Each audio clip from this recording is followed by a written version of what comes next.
Hello everyone! Have you ever looked at a fish's gills and wondered, how do those things work?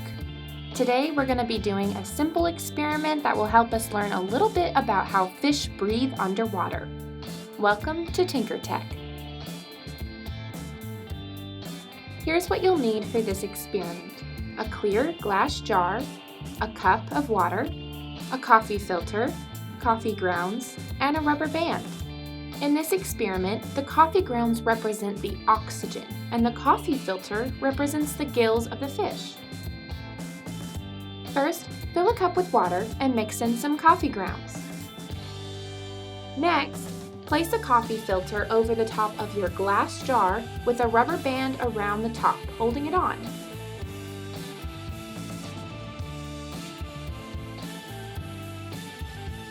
Now, pour the coffee ground and water mixture slowly in the top of the jar over the coffee filter.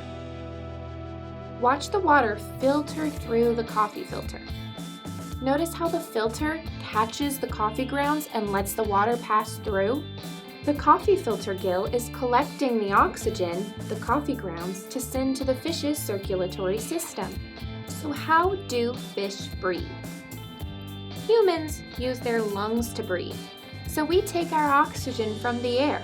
Fish don't have lungs. Instead, they have gills, so they get their oxygen from the water. Water goes in the mouth of the fish and out its gills. Gills are made of a very thin tissue, which acts like a filter to remove oxygen from the water and release carbon dioxide. Water moves through the fish gills, and as it does so, the gills pull oxygen out of the water and into the blood to take it to all the cells in the fish's body. So, if fish and humans breathe oxygen, why can't fish breathe air?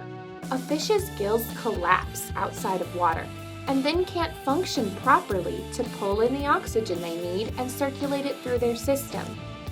Even though we can get oxygen from the air we breathe in, the air in our lungs is very moist, and it makes it easier to exchange oxygen and carbon dioxide. Fish need to be surrounded by water for their gills to work. Comment below if you try this experiment for yourself, and let us know about any observations you make. Join us next week to learn about squids and how they're able to move around in the water. See you next time!